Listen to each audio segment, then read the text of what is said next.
satu pembebasan yang pernah terjadi dalam sejarah setelah Amirul Mukminin Umar bin Khattab radhiyallahu anhu. Siapa dia?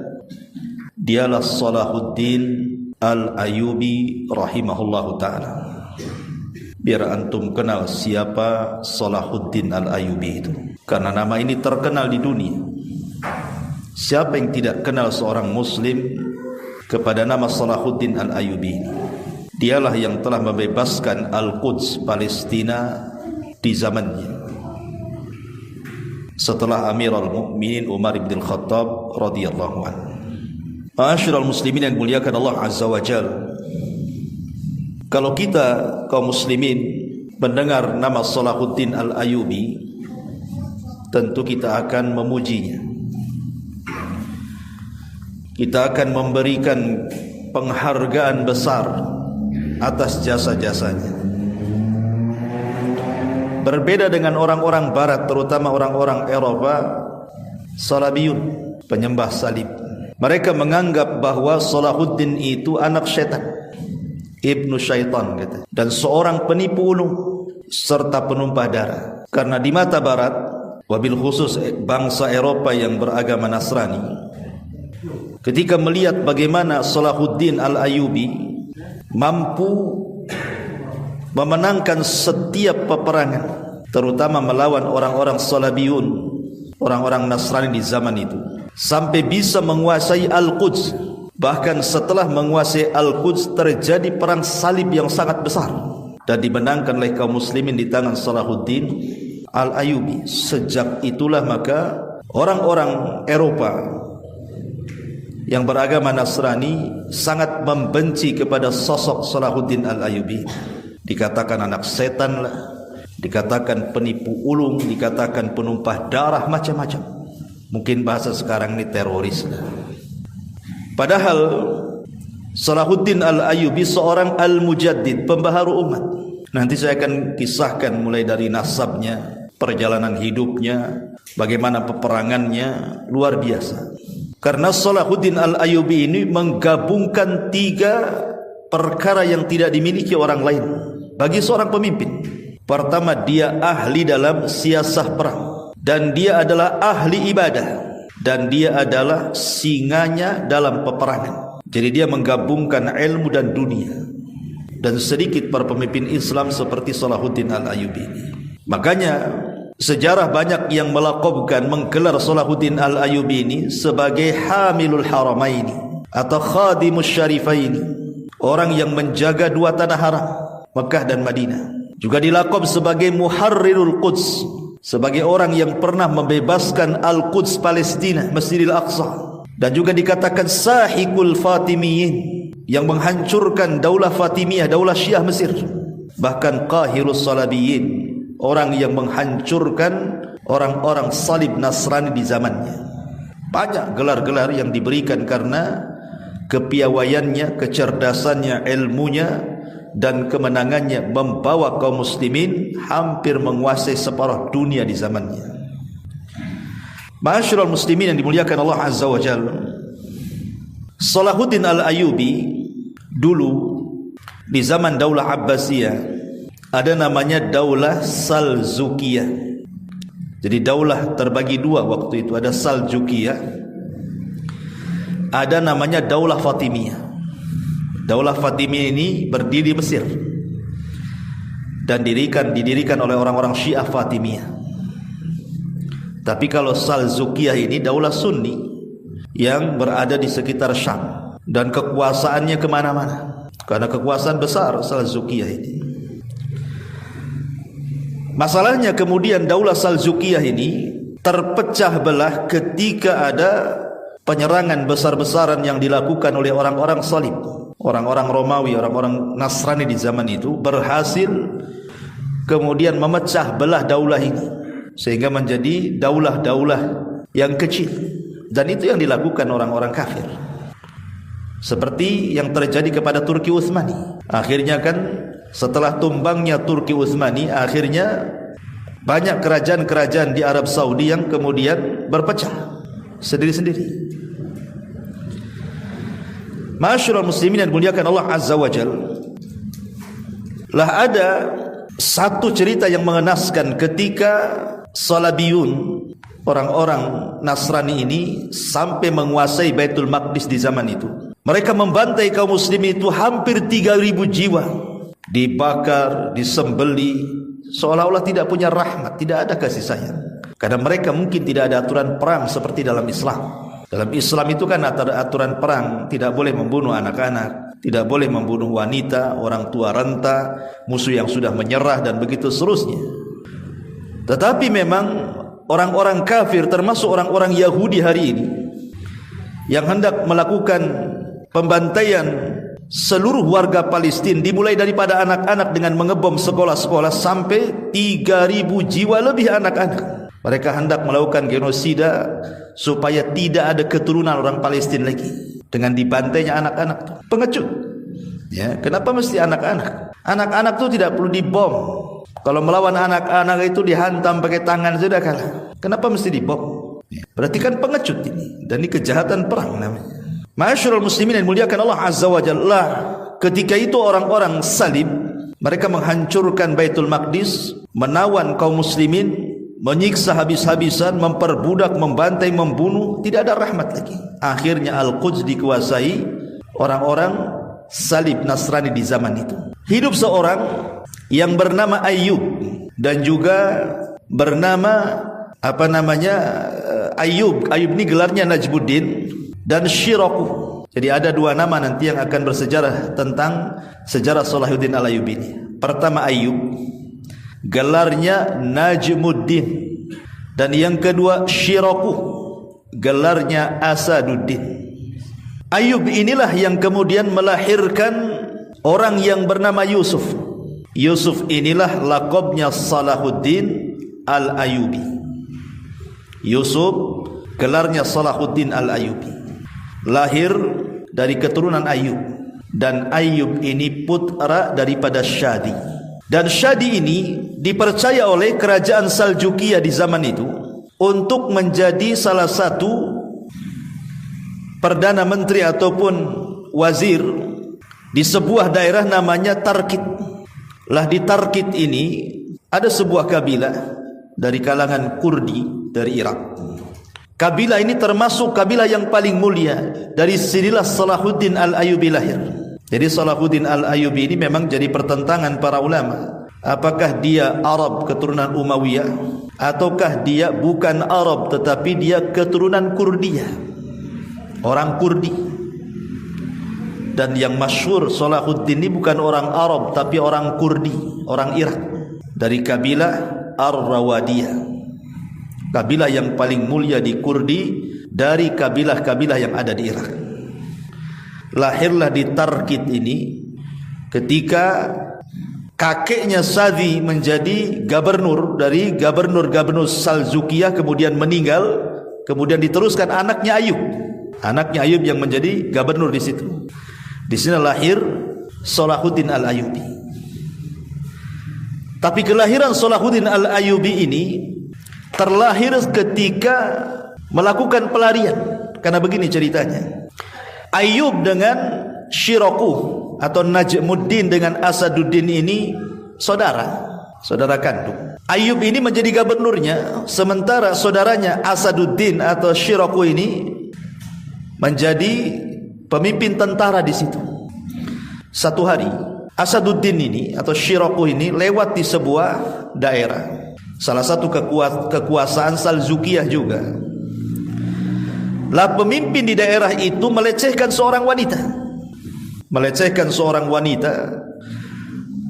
Akhirnya wanita ini berteriak-teriak ketika lewat Asaduddin, paman daripada Salahuddin ini.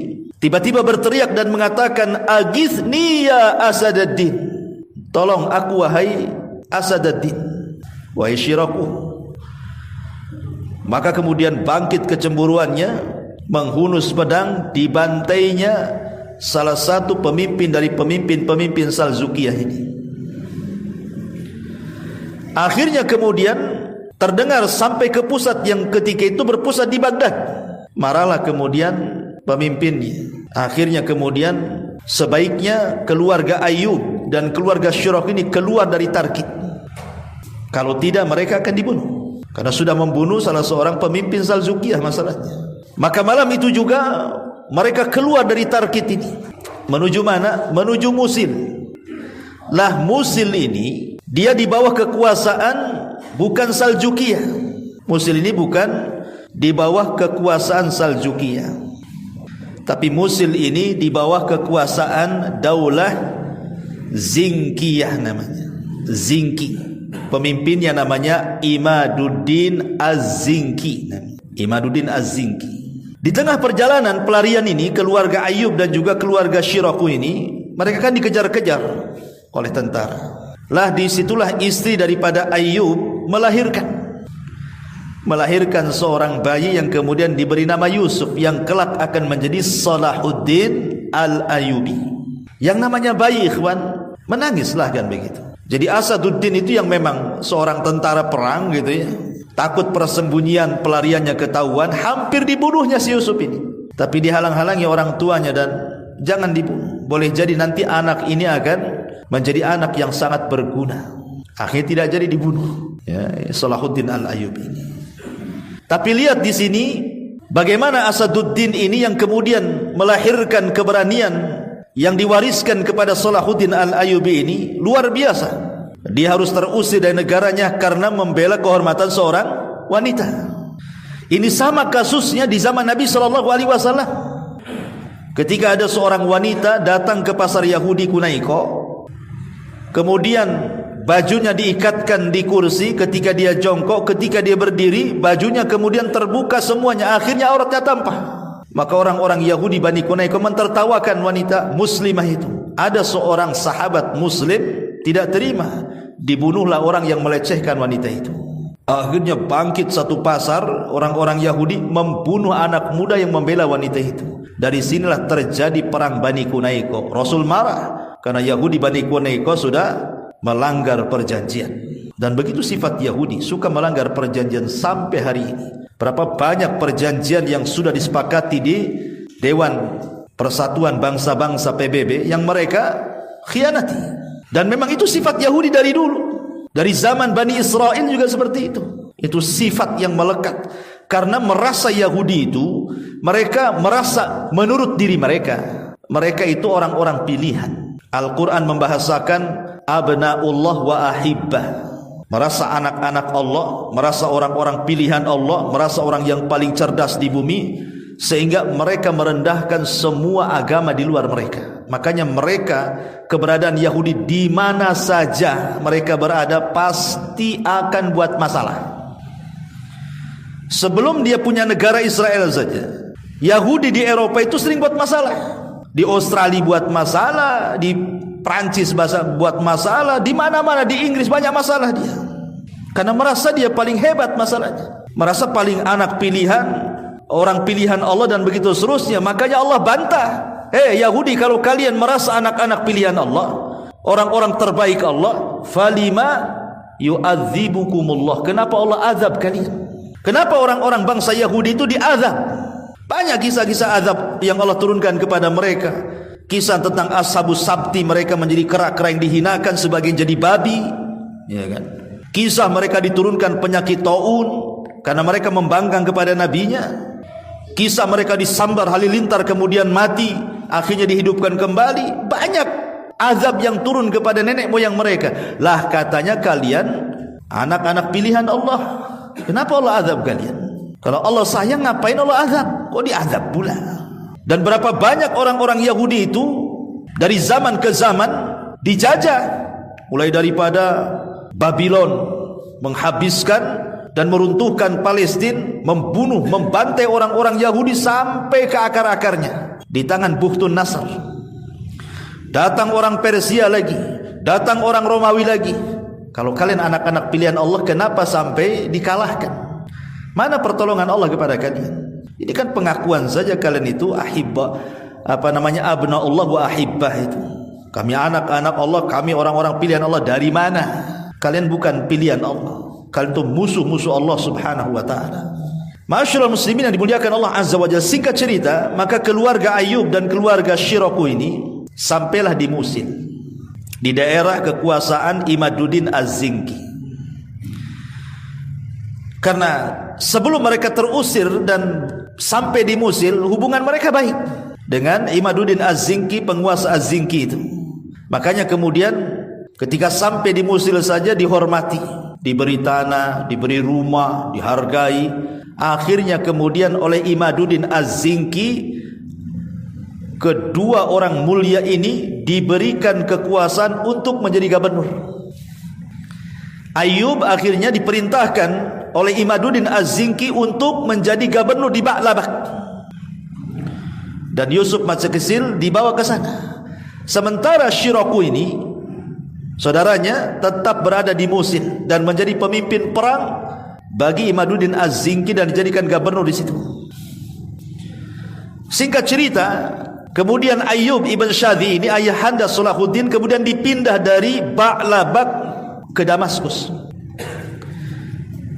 Ketika menjadi wali Damaskus, Salahuddin sudah besar, dan Salahuddin dijadikan pemimpin polisi. Mungkin bahasa kitanya Kapolri lah kan itu ya, di zaman itu. Subhanallah, dengan ketegasannya Yusuf ataupun Salahuddin Al-Ayyubi ini, negeri Damaskus itu waktu itu kacau. Banyak perampokan, banyak pencurian, banyak keganasan, macam-macam. Lah di tangan Yusuf atau Salahuddin Al-Ayyubi ini dibereskan semuanya, sehingga Damaskus di tangan Salahuddin Al-Ayyubi keamanannya menjadi aman damai. Gak berani lagi para perampok, para pencuri itu hidup di Damaskus itu. Dari situ sudah nampak apa? Kepemimpinannya yang diwariskan dari ayah dan kakeknya. Ma'asyiral muslimin yang dimuliakan Allah Subhanahu wa taala. Dah di Damaskus inilah Salahuddin Al-Ayyubi berjumpa dengan banyak ulama. Karena ingat, Salahuddin Al-Ayyubi ini dia sudah hafal Quran sejak kecil. Makanya kemudian Salahuddin Al-Ayyubi ini menyerap banyak ilmu dari ulama-ulama Damaskus, dan di zaman itu kan para ulama banyak tuh. Dari situlah Salahuddin Al-Ayyubi dicintakan dengan ilmu. Jadi dibuahkan bukan hanya pemimpin tetapi juga seorang ulama. Salahuddin Al-Ayyubi ini seorang sunni, ahli sunnah wal jamaah. Lah dari arah yang lain, rupanya Mesir kala itu yang kekuasaannya dipegang oleh Daulah Fatimiyah, Daulah Syiah, diserbu dari arah laut oleh orang-orang Salabiyun, orang-orang Kristen, menyerbu Mesir dan kewalahan. Karena memang tentara Salabiyun, tentara Romawi kan kuat di zaman itu, negara adidaya sih masalahnya. Jadi bisa menggempur Mesir, hampir kalah. Maka kemudian Daulah Fatimiyah menyurati Daulah Zinkiyah ini untuk meminta bantuan pasukan perang dan mengusir Salabiyun dari Mesir. Maka dikirimlah pasukan perang yang ketika itu dikirim oleh Syiraku, dan juga dari Damaskus dikirim Salahuddin Al-Ayyubi. Jadi dari Mosul dikirim pasukan dipimpin oleh Syiraku, pamannya Salahuddin yang gelarnya Asadullah tadi. Dari Damaskus dikirim lagi pasukan langsung dipimpin keponakannya Salahuddin Al-Ayyubi berangkat ke Mesir. Maka dalam tempo sesingkat-singkatnya dan keahlian yang dimiliki Salahuddin dan Syiraku ini, memang orang-orang cerdas, bisa mengusir Salabiyun, bisa mengusir orang-orang Nasrani di zaman itu. Akhirnya karena kebaikannya sudah mengusir orang-orang Salabiyun ini, maka Daulah Fatimiyah memberikan jabatan agar Syiraku dan Salahuddin jangan keluar dari Mesir. Padahal ini berbeda akidah loh ya. Salahuddin dan Syiraku ini ahli sunnah, sementara Mesir ini orang-orang Syiah ya. Makanya tidak benar ada yang mengatakan Salahuddin itu orang Syiah. Tidak, dia orang Sunni. Dia bergabung dengan Daulah Fatimiyah itu hanya karena minta bantuan, dan berhasil mengusir orang-orang Salabiyun ketika itu. Kemudian diberikan kekuasaan menjadi gubernur di salah satu daerah di Mesir. Akhirnya kemudian hanya selang 2 bulan setelah kemenangan dan Syiraku dijadikan gubernur di salah satu daerah, meninggallah Syiraku, kemudian digantikan oleh keponakannya Yusuf atau Salahuddin Al-Ayyubi. Karena Salahuddin Al-Ayyubi ini orang cerdas, bukan hanya dari segi siasah perang, bukan hanya dia singanya perang, tapi dia juga adalah ahli ibadah dan ulama. Jadi misi agama diterapkan sama Salahuddin itu. Mulailah kemudian dirubah ajaran-ajaran Syiah di Mesir itu oleh Salahuddin Al-Ayyubi. Setelah lambat laun dia dicintai rakyatnya, makin dipercaya oleh kerajaan Fatimiyah, mulailah kemudian dia berkuasa sedikit demi sedikit, disebarlah akidah-akidah ahli sunnah. Yang tadinya suka mencela sahabat, mencela Abu Bakar, Umar, Utsman dan begitu seterusnya, diganti menjadi pujian kepada para sahabat. Mulailah dia memecat para hakim-hakim Syiah dan diletakkan hakim-hakim ahli sunnah. Akhirnya lambat laun dengan izin Allah, kemudian Daulah Fatimiyah runtuh. Daulah Fatimiyah runtuh di tahun 567 Hijriah. Ketika Daulah Fatimiyah runtuh di tahun 560 Hijriah, maka Salahuddin yang menjadi rajanya, menguasai Daulah Fatimiyah. Ketika runtuh Daulah Fatimiyah lah berubah menjadi Daulah Ayyubiyah. Apa Ayyubiyah? Nama bapak Salahuddin, Salahuddin Al-Ayyubi. Fatimiyah runtuh, tegak Daulah Ayyubiyah. Itulah pertama kali yang mendirikan Daulah Ayyubiyah, Salahuddin Al-Ayyubi. Dan dirubah dari Daulah Syiah menjadi Daulah Ahli Sunnah di zaman itu. Ma'asyiral muslimin yang dimuliakan Allah Azza wa Jalla, lah di tangan kemudian Salahuddin Al-Ayyubi ini akhirnya Mesir mulai mengembangkan sayapnya, mulai kemudian membuka kota-kota digabungkan kepada Mesir, kepada Daulah Ayyubiyah, sehingga sampai ke daerah daratan Maroko, Nubah, Yaman, Hijaz, termasuk Mekah dan Madinah, semua digabungkan menjadi satu, menjadi Daulah Ayyubiyah, sehingga kekuasaannya makin melebar. Karena dia sudah menjadi pemimpin Daulah Ayyubiyah ini. Ma'asyiral muslimin yang dimuliakan Allah Subhanahu wa taala, lah ketika pemimpin Zinki ini meninggal dunia, yang sudah menaikkan dan menghargai kedua orang tuanya, meninggal nih pemimpin Zinki ini, maka Salahuddin ingin menggabungkan Daulah Zinkiyah dimasukkan ke Daulah Ayyubiyah. Bayangkan makin luar kekuasaannya kan. Akhirnya berhasillah kemudian Salahuddin Al-Ayyubi menguasai hampir sebagian besar yang dulunya daulah-daulah pecahan dari Salzukiyah ini diambil alih oleh Ayyubiyah, digabungkan menjadi negara besar, dan pemimpinnya Salahuddin Al-Ayyubi. Ma'asyiral muslimin yang dimuliakan Allah Subhanahu wa taala, akhirnya kemudian Salahuddin Al-Ayyubi berniat untuk merebut Al-Aqsa. Disinilah kemudian dikenal dalam sejarah dengan perang Hittin. Karena kuatnya tentara Salabiyin kala itu, ikhwan, kaum muslimin sampai kewalahan untuk merebut Al-Quds di zaman itu. Tidak bisa, karena mereka kuat dan mereka dijadikan poros kekuatan Al-Quds, Salabiyun itu.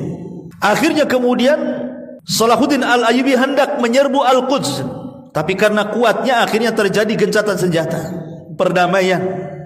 Kemudian ditulislah bulir-bulir kesepakatan perdamaian itu. Kemudian akhirnya Salahuddin Al-Ayyubi bertahun-tahun membiarkan Al-Quds, tapi dia kemudian menyerang ke arah lain yang dikuasai oleh orang-orang Salabiyun itu, ke arah Konstantinopel, ke arah Armenia gitu ya, makin lurus ke daerah Eropa. Ya, peluasan kerajaannya itu sekarang diarahkan ke daerah Eropa, Armenia, Konstantinopel dan begitu seterusnya kan, mengarah ke Eropa sana. Di sana terjadi pengkhianatan orang-orang Nasrani yang ada di Quds terhadap perjanjian yang dibuat kaum muslimin. Mulailah mereka membantai kaum muslimin, orang yang dagang yang melewati ditangkap, dibunuh, dirampas, perempuannya dilecehkan, macam-macam. Wah, akhirnya marah Salahuddin Al-Ayyubi itu. Sejak itulah dia berjanji untuk membebaskan Al-Quds dengan kekuatan penuh. Sekarang Salahuddin Al-Ayyubi sudah menggabungkan Daulah Ayyubiyah yang ia dirikan dengan Daulah Zinki. Ya kan, dia di Mesir, Daulah Zinki kan di Syam. Lah ini di tengah-tengah ini Al-Quds ini. Akhirnya ditingkarlah kan gitu ya. Kayak sekarang ini ya, Palestina dikepung dari semua arah kan oleh Zionis Yahudi itu. Kasusnya dulu gitu. Akhirnya Al-Quds dikepung dari semua arah tuh, dengan kekuatan penuh. Dan dengan kepiawaian Salahuddin Al-Ayyubi dalam taktik perang dan begitu seterusnya, qadarullah, Allah sudah takdirkan di tangan Salahuddin Al-Ayyubi rahimahullahu ta'ala, Al-Quds jatuh ke tangan kaum muslimin. Jatuh ke tangan kaum muslimin. Dan itulah kemenangan kedua Al-Quds jatuh ke tangan kaum muslimin, yang sebelumnya Umar ibn al-Khattab membebaskan dari orang-orang Salabiyun juga di zaman para sahabat. Karena belum ada Yahudi, nggak ada Yahudi Al-Quds itu. Ini hanya perebutan orang Nasrani dan orang Islam saja. Masih begitu saja. Orang Yahudi kan baru-baru ini, baru 70 tahun aja, belum 1 abad menetap di Al-Quds itu. Dengan memutar balikan sejarah, kemudian mereka mengambil tanah Palestina, mencaplok hampir 85% tanah Palestina, tinggal 15% saja di jalur Gaza. Ya bayangkan, habis, dijajah dan dicaplok atas nama sejarah. Padahal sejarah mereka dibuat-buat. Kalau mereka berdalil dengan sejarah, kita juga punya sejarah. Bahkan sejarah kita jauh lebih lama dibandingkan sejarah orang-orang Zionis Yahudi itu. Karena tanah Palestina itu sudah sejak dulu orang-orang Arab menetap di situ, dari kabilah Kan'aniyun. Belum ada orang Yahudi. Kalaupun orang Yahudi masuk itu di zaman Nabi Musa belakangan dari Mesir. Itu pun harus perang melawan Kan'aniyun. Jadi itu tanahnya orang Arab sebenarnya. Cuman mereka mengklaim itu tanah perjanjian. Emang mereka saja yang menganggap tanah itu suci. Nasrani juga menganggap tanah itu suci. Islam juga menganggap tanah itu suci. Bagi Yahudi mengatakan tanah perjanjian, bagi Nasrani mengatakan di situ penyaliban Isa dan disitulah perjamuan terakhir Isa dengan umat Nasrani. Dan bagi kaum muslimin di situ ada Masjidil Aqsa. Dan kaum muslimin sudah lebih dulu menempati Al-Aqsa. Bahkan ada seorang Yahudi, bukan Zionis, karena dia mengatakan saya Yahudi bukan Zionis gitu. Karena Yahudi dengan Zionis beda. Zionis itu gerakan politik, ya. Yahudi kan agama, ya. Masyaallah muslimin yang dimuliakan, dia mengatakan apa? Saya bersyukur kepada orang Islam. Dulu kami dilecehkan oleh orang-orang Nasrani di Eropa, katanya. Diludahi, ditendang, tidak ada kehormatannya. Tiba-tiba kebaikan orang Islam Palestina mempersilahkan kami mendudukinya. Tiba-tiba Zionis datang kemudian membantai kebaikan orang Islam. Coba bayangkan, orang Islam sudah baik ngasih tanah, yang ngasih tanah dibantai. Mana akalnya? Itu pengakuan Yahudi itu. Sebenarnya kita tidak perlu ada pengakuan orang-orang Yahudi, karena bagi kita itu Palestina negeri kita, negeri kaum muslimin, dan akan diwariskan kepada kaum muslimin sampai kiamat dibangkitkan. Nggak ada cerita orang-orang Yahudi satu jengkal pun di situ. Itu tanahnya orang Islam. Mereka mencaplok itu kan pandai-pandai Inggris saja ketika menang dalam Perang Dunia Pertama. Akhirnya entah kenapa sepihak kemudian Inggris meletakkan orang-orang Yahudi di Palestina dengan bukti sejarah, kata mereka. Terlebih-lebih setelah kemudian Perang Dunia Kedua, Jerman menang, terbalik nih, Inggris kalah. Dibantainya orang Yahudi di Eropa. Akhirnya mereka pada lari kemudian bergabung di Palestina. Makin banyak lagi orang Yahudi. Bukannya mereka berterima kasih kepada kita, justru membantai saudara-saudara kita. Coba, itulah pengisnya orang-orang Yahudi itu. Jahatnya mereka luar biasa. Makanya mereka disebut ashabul qiradata wal khanazir. Mereka adalah teman-temannya kera-kera yang dihinakan dan babi-babi yang dihinakan. Ma'asyiral muslimin yang dimuliakan Allah Subhanahu wa taala. Inilah sekilas sekelumit tentang bagaimana Salahuddin Al-Ayyubi bisa membebaskan Baitul Maqdis. Baik, kita akan lebih detail lagi tentang siapa Salahuddin Al-Ayyubi secara kepribadian dia.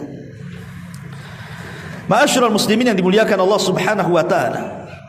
Salahuddin Al-Ayyubi rahimahullahu taala, di masa kecilnya Salahuddin Al-Ayyubi ini, tadi saya sudah katakan lahir di tengah-tengah pelarian. Tetapi Salahuddin itu terlahir bukan dari keluarga biasa, ikhwan. Dari keluarga para pejabat-pejabat negara. Karena ayah dan kakeknya adalah salah satu pembesar dari Daulah Salzukiyah. Dan ayahnya juga cinta dengan agama dan ahli strategis perang. Makanya dilahirkan, diwariskan ilmu-ilmunya kepada siapa? Salahuddin ini anaknya. Makanya lihat peran orang tua ini penting kepada anak, ikhwan. Anak ini kalau jatuh bagaikan buah mangga tidak jatuh dari pohon mangga. Nggak mungkin lah buah mangga jatuh dari pohon duren. Anak angkat tuh namanya. Artinya di sini harus penting kalau antum cari jodoh itu. Baik yang ikhwan cari jodoh akhwat atau akhwat cari jodoh ikhwan. Karena anaknya itu pasti tidak jauh-jauh dari bapaknya tuh. Ma'asyiral muslimin yang dimuliakan Allah Subhanahu wa taala. Kemudian juga dia belajar dari keberanian pamannya, Syirakuh atau dikenal dengan Asaduddin. Berani orangnya. Itulah yang kemudian dilahirkan dan diwariskan sifat keberaniannya dari Asaduddin Syirakuh kepada Salahuddin Al-Ayyubi rahimahullahu taala. Bahkan boleh dikata Salahuddin Al-Ayyubi ini diberikan hibah oleh Allah kecerdasan yang menggabungkan antara siasah perang, ibadah dan juga agama. Kedalaman pemahaman agamanya luar biasa. Karena dia mempelajari banyak ilmu di masa mudanya itu. Di masa kecilnya, pertama dia mempelajari ilmu Islam, dari kecil sudah hafal Quran, ya. Kemudian juga dia cerdas dalam ilmu falak. Kemudian juga dia cerdas dalam matematika, filsafat, konun, aturan-aturan, olahraga dan begitu seterusnya. Dan dia suka memanah, suka berkuda, hobinya dari kecil. Artinya memang sudah dilatih untuk menjadi seorang pendekar perang. Makanya Nabi SAW menyunahkan olahraga yang sunnah itu berpanah, berkuda, berenang kan gitu. Tapi jangan pula antum loncat dari jembatan Satu Barela. Ngapain antum latihan renang Ustaz? Nggak muncul lagi antum. Bukan jadi pahlawan dikubur di kuburan temyang. Ma'asyiral muslimin yang dimuliakan Allah Azza wa Jalla. Dan dia juga jago dalam berpedang, berkuda, strategis perang, macam-macam. Ya itulah warisan daripada orang tua dan pamannya. Ma'asyiral muslimin yang dimuliakan Allah Subhanahu wa taala. Dan Salahuddin Al-Ayyubi rahimahullahu taala, dia dari keluarga Kurdi. Ketika kemudian Allah Subhanahu wa taala takdirkan Salahuddin Al-Ayyubi tadi di tahun 1169 dia kemudian diangkat di Mesir, tadi sudah dijelaskannya, Masehi kalau tadi kan Hijriah. Kemudian tumbangnya daulah Fatimiyah dan berdirinya daulah Ayyubiyah ini, maka betul-betul dia menunjukkan siapa dia. Dia melebihi ayahnya, melebihi pamannya, melebihi kakeknya. Bahkan dia mengasas sebuah kerajaan yang dinisbatkan kepada ayahnya Ayyubiyah, daulah Ayyubiyah, kerajaan Ayyubiyah. Dan yang pertama kali memimpin adalah Salahuddin Al-Ayyubi, yang kemudian akan diwariskan kepada anaknya kan begitu, anak turunannya. Ma'asyiral muslimin yang dimuliakan Allah Subhanahu wa taala. Tetapi di sini sifat-sifat beliau, walaupun demikian Salahuddin itu seorang mutawadian wa qariban min jaishihi wa sya'bihi. Dia pemimpin yang tawadu, rendah diri orangnya. Walaupun dia sudah mencapai kegemilangan dunia yang luar biasa, menjadi orang nomor satu di daulah Ayyubiyah itu, yang menggabungkan semua daerah-daerah Islam yang terpecah-pecah, yang dipecah oleh orang-orang Salabiyin jadi satu kan gitu. Tapi orangnya tawadu. Dan sangat sedikit pemimpin yang tawadu itu. Di zaman sekarang pemimpin tawadu itu hanya pencitraan saja supaya kepilih lagi tahun 2024.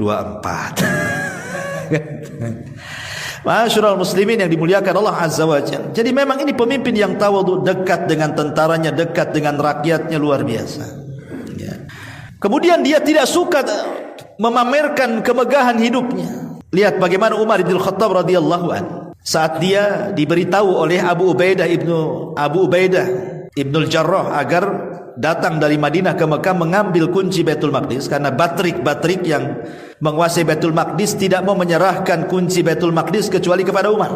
Paksalah Umar datang dari Madinah berdua dengan Aslam. Coba bayangkan, dia cuma berdua, nggak ada istilah Indonesia pas pampres. Tak ada, ya berdua aja dan pembantunya Aslam tuh. Itu pun naik gantian, naik unta. Kata Aslam, janganlah, kau ini Amirul Mukminin. Aslam, kau ini kan capek sama dengan orang-orang, dan kau tidak lebih kaya pahala dari aku, katanya. Naik kamu, ayo. Suruh naik gantian.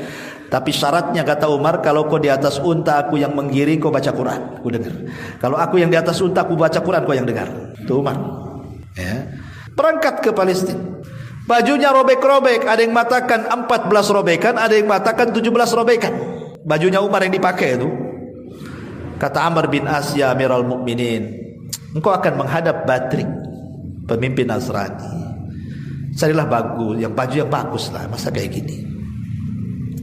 Tapi kemudian Umar mengatakan kepada Amr ibn As dan Abu Ubaidah ibn Jarrah, innallaha a'azzana bil Islam wa mahma ibtaghainal izzata bi ghairi ma a'azzanallahu azallanallah, kata Umar. Kita ini dimuliakan dengan Islam, bukan dengan pakaian, bukan dengan kendaraan, bukan dengan dunia, bukan dengan kekayaan. Kita dimuliakan dengan Islam, kata Umar. Maka siapapun yang mencari kemuliaan di luar kemuliaan Allah, Allah hinakan dia. Biarkan aku seperti ini. Akhirnya kemudian Umar berjalan. Di tengah jalan ada orang yang ngasih baju warna putih. Tolonglah, karena dia ngemis. Akhirnya Umar mau, tapi dirangkap. Naik ke atas unta. Karena risih dia gak mau dicopot lagi. Tetap aja pakai pakaian itu. Tapi subhanallah, justru dengan pakaian itulah mabruk, lebih berkah. Kenapa? Karena pakaian itu menjadi ciri-ciri orang yang akan menguasai Baitul Maqdis yang tercantum dalam kitab orang Yahudi. Orang yang berpakaian yang ada robekan 14 sampai 17 robekan. Dihitung tuh robekannya. Oh, ini benar ada katanya. Oh, ini benar orangnya katanya. Coba kan. Justru dengan baju itu malah jadi berkah kan? Kasih kuncinya. Bahkan ketika hampir sampai tuh di gerbang Baitul Maqdis, Umar ngomong sama si Aslam pembantunya, kau yang naik, aku yang turun. Kata Aslam, ya Amirul Mukminin, gerbang udah dekat loh katanya. Nanti orang nyangka aku Amirul Mukminin, kau pula pelayanku katanya. Naik kau katanya. Tetap disuruh naik. Bayangkan. Akhirnya naik. Jadi satu Baitul Maqdis, anak-anaknya, perempuannya, laki-laki keluar nonton yang mana satu Umar itu katanya. Mana Umar itu katanya. Apa itu yang di atas unta itu katanya.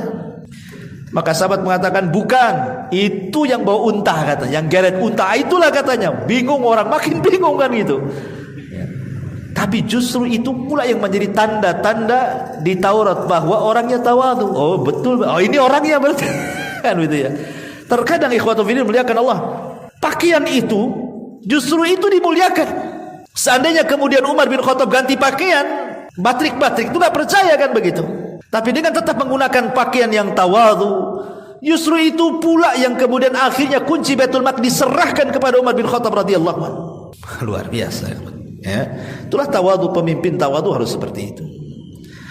Ma'asyiral muslimin yang dimuliakan Allah Azza wa Jalla. Jadi Salahuddin Al-Ayyubi itu tidak pernah menampakkan kalau dia seorang raja. Ya pakaian sederhana biasa. Dan dia tidak suka menumpahkan darah. Tidak sebagaimana orang-orang barat yang mengatakan ibnu syaitan, anak setan, mukhadi, penipu ulung, safah, penumpah darah. Nah, justru Salahuddin Al-Ayyubi itu selalu mengutamakan perdamaian. Ketika menyerang Al-Quds, apa langsung diserang? Tidak, berdamai. Akhirnya berdamai, dibuat perjanjian. Siapa yang pertama kali kemudian meruntuhkan perjanjian itu, merobek perjanjian? Nasrani sendiri. Makanya Salahuddin kemudian menyerang. Tetap dia mendahulukan perdamaian. Itulah pemimpin Islam, damai ya. Ma'asyiral muslimin yang dimuliakan Allah Subhanahu wa taala. Kemudian juga kana syahman tijahan nisa'i wal atfal, haitsu kana yata'amal ma'hum bi atfin wa hananin hatta fil ma'arib. Dia sangat senang, sayang dengan para wanita, dengan anak-anak, dan bermuamalah mereka, menghormati mereka sampai saat peperangan sekalipun. Salahuddin tidak akan membunuh anak-anak, tidak akan membunuh wanita-wanita. Tidak sebagaimana saya katakan tadi, orang-orang Zionis Yahudi yang tidak pandang bulu, di mata mereka semua sama. Hancurkan semuanya, mau masjid, mau rumah sakit, mau kantor, mau rumah, dibom semuanya. Udah gak ada aturan perang orang-orang kafir itu. 70 tahun, mungkin yang intennya sekitar 30 tahun lebih lah. Hari-hari orang Yahudi membantai orang-orang Palestina. Di zaman itu belum ada media, tapi orang-orang yang pernah tinggal di sana memberikan persaksian bagaimana kejahatan mereka. Setiap hari pembantaian kepada warga Palestina, dan menduduki sedikit demi sedikit perbatasan Palestina, dibuatnya pemukiman warga Palestina, Yahudi akhirnya meluas. Penembakan, pembakaran, hari-hari hampir 32 tahun lebih. Sekali digempur oleh Hamas, mencah-mencah. Lah, yang 32 tahun Anda membantai itu kemana? Sekarang kemudian kaum muslimin pertahankan negaranya, tiba-tiba kemudian kalian marah. Dan itu, seandainya kalau mau diimbang-imbangkan kejahatan orang Yahudi yang hampir 32 tahun itu yang intennya, 70 tahun ya mungkin ya sampai ke sananya kan. Dengan mungkin sekarang yang terjadi nggak ada apa-apanya. Belum ada apa-apanya kaum muslimin melawan Yahudi itu dengan Yahudi membantai kaum muslimin di Gaza sebenarnya. Tapi karena yang menguasai media orang mereka sih ya gimana. Yang menguasai media dunia kan mereka. Apalagi sekarang ini internet diputus di Gaza. Sehingga orang-orang yang bisa mengakses berita peperangan di sana itu kalau tidak berita dari Israel, dari Amerika. Dari mana lagi? Orang Gaza tidak bisa mereka melaporkan, nggak ada internet di sana. Ya, katanya ada sih internet yang kadang hidup kadang mati itu. Starlink itu apa? Tapi bismillah, Allah Subhanahu wa taala pasti tidak mungkin membiarkan hamba-hamba Allah Subhanahu wa taala terzalimi selamanya. Allah mengatakan wala tahsabannallaha ghafilan amma ya'malu zalimun. Jangan sangka Allah lalai dari orang-orang yang selama ini berbuat zalim. Innama numli lahum liyazdadu itsma. Kami kata Allah sengaja mengulur-ngulur azab itu untuk supaya dosa mereka penuh, selepas itu baru kami kirim azab. Itu istidraj. Sengaja mungkin Allah biarkan seperti itu. Tidak di dunia, di akhirat. Ma'asyiral muslimin yang dimuliakan Allah Subhanahu wa taala. Kemudian juga beliau ini ihtamma katsiran fi qada'il amsiyati ma asdiqai wal ulama wasyu'ara wa munaqasatil fiqh wal qanun wal istima' li tilawatil Qur'an hatta annahu kana yabki idza tammat tilawatuhu bi sarah al mumayyiza. Beliau lebih banyak menghabiskan waktu-waktunya di sore hari dengan kumpul bersama kerabat-kerabatnya, teman-temannya, para ulama, ahli-ahli syair, mendengarkan perdebatan fikih, kemudian juga memperbaharui setiap undang-undang. Terutama dia suka mendengarkan Quran, bahkan terkadang apabila selesai dia mendengarkan Quran dia selalu menangis. Lihat bagaimana halusnya, lembutnya hati Salahuddin Al-Ayyubi, dekat dengan ulama. Ya. Coba lihat pemimpin-pemimpin sekarang. Mau mereka duduk di majelis taklim tiap minggu lah. Gitu. Paling acara-acara besar aja kan itu ya. Undang ulama. Ya. Coba orang dulu dipanggilnya ulama ke istana, disuruh berdebat fikih, Salahuddin dengerin aja.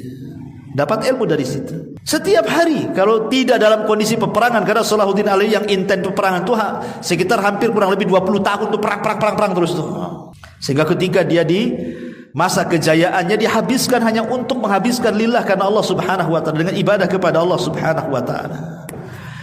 Maka tepat pada tahun 1192 Masehi Allah takdirkan dia sakit setelah melaksanakan haji. Jadi setelah beliau pulang dari haji, tiba-tiba dia terkena penyakit demam yang luar biasa. Dikumpulkanlah banyak-banyak dokter untuk mengobati, tetapi Allah takdirkan memang itu kematiannya. Bukan makin sembuh maka malah makin memarah penyakitnya. Maka saat dia detik-detik sakaratul maut, maka para masyayikh, para syekh berada di sekeliling Salahuddin Al-Ayyubi, dan ketika itu mereka sedang membaca Al-Quran. Karena itu kesukaannya siapa? Salahuddin Al-Ayyubi mendengar Al-Quran. Jadi para masyayikh baca Quran.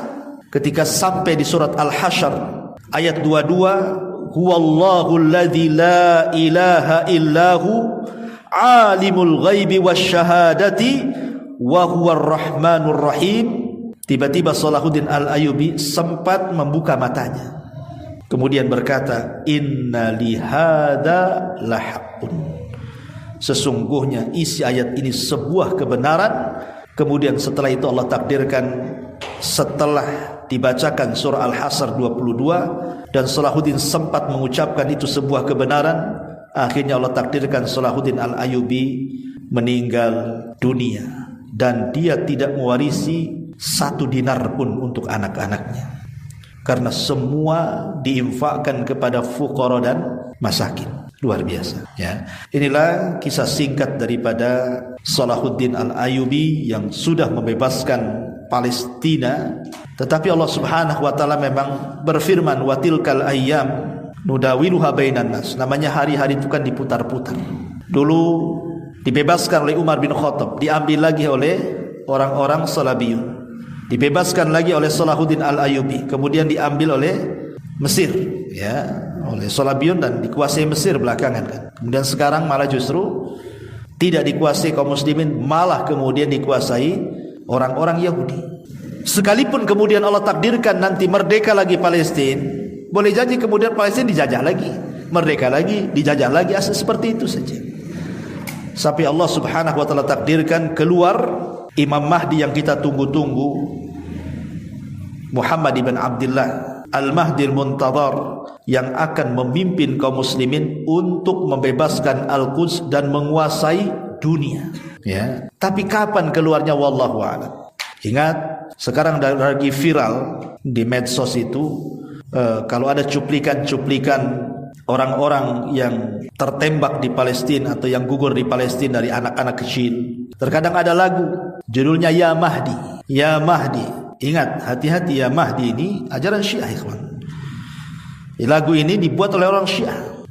Karena antum harus pahami, Mahdinya yang diklaim orang-orang Syiah dengan Mahdi yang diklaim ahli sunnah itu berbeda, sangat jauh berbeda. Ahli sunnah wal jamaah meyakini Al-Mahdi itu keturunan Hasan ibnu Ali, tapi orang-orang Syiah meyakini Imam Mahdi itu keturunan Husain ibnu Ali.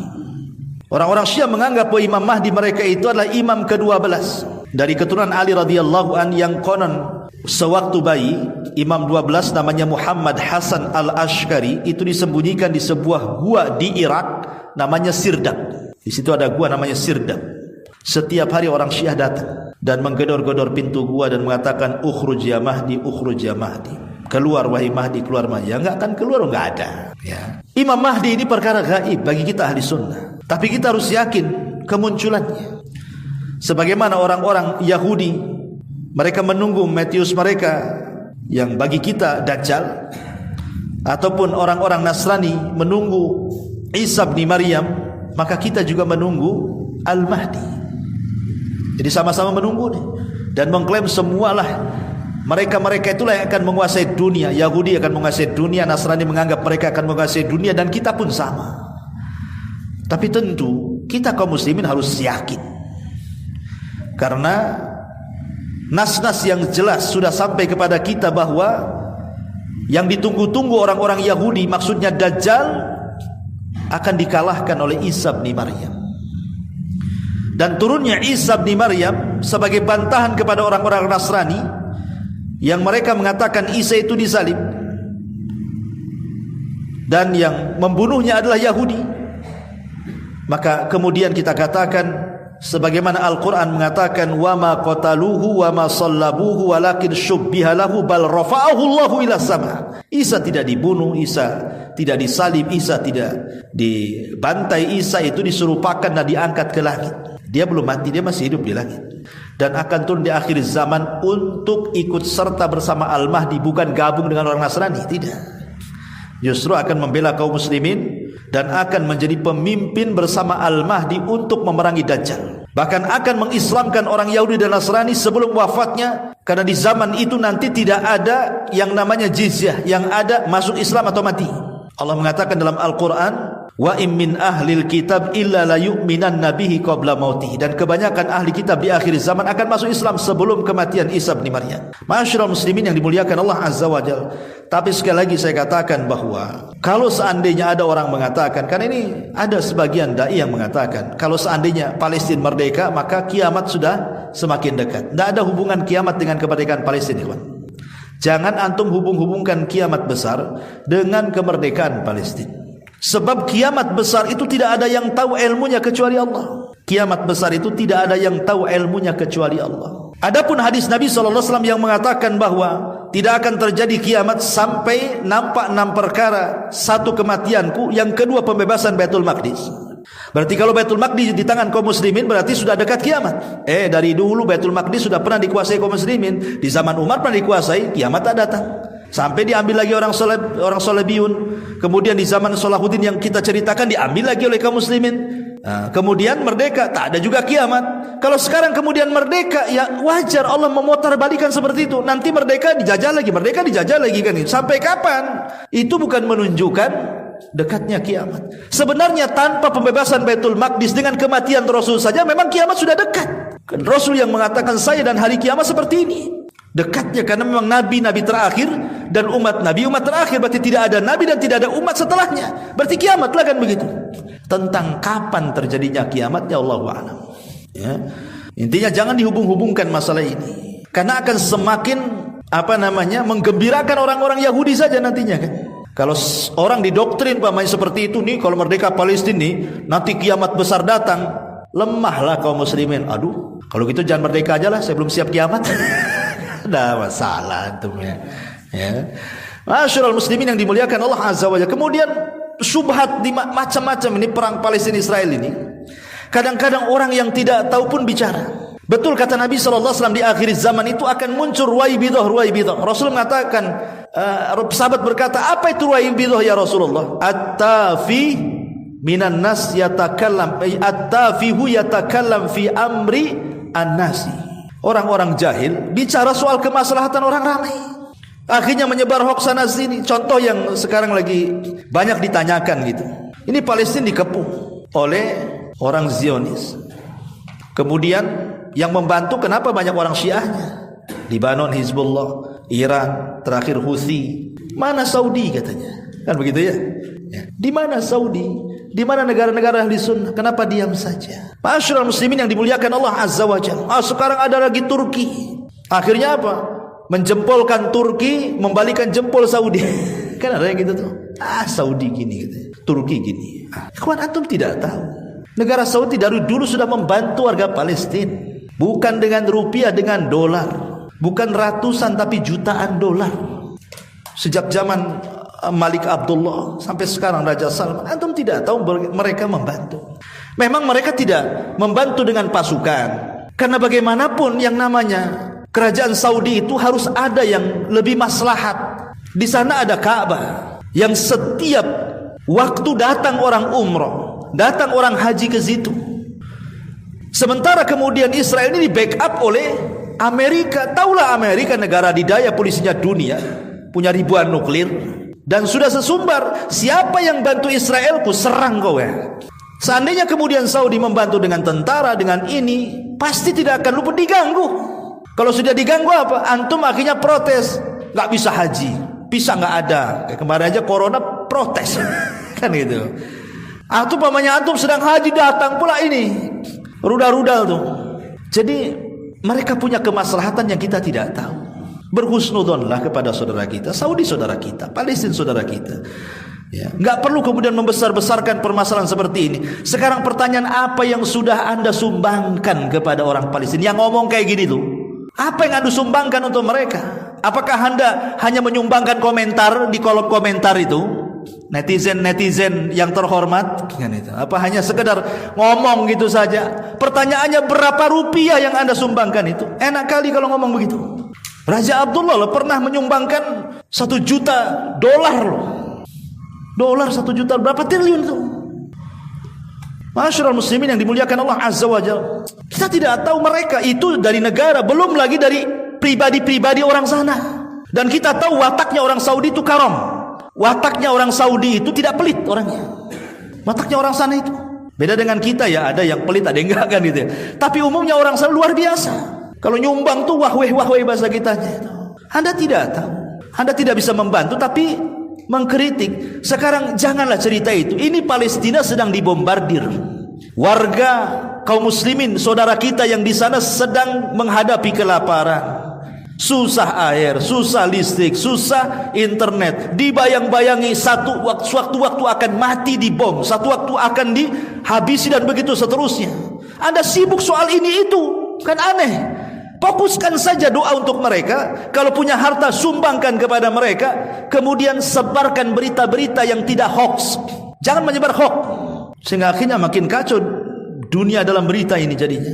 Ma'asyiral muslimin yang dimuliakan Allah Subhanahu wa taala, maka kita hanya doakanlah di waktu-waktu yang sangat mustajab agar Allah memenangkan orang-orang Palestina, menjaga mereka, menghinakan orang-orang Zionis Yahudi, mengalahkan mereka. Terus berdoa seperti itu di waktu-waktu yang sangat mustajab dengan keikhlasan kita satu tubuh dengan warga Palestina. Itu yang harusnya kita utamakan, ma'asyiral muslimin yang dimuliakan Allah Subhanahu wa taala. Wallahu a'lam bishawab. ini yang bisa saya sampaikan, mudah-mudahan ada manfaatnya. Subhanakallah bihamdika asyhadu an la ilaha illa anta astaghfiruka wa atubu ilaik. Allahu taala alam. Assalamualaikum warahmatullahi wabarakatuh.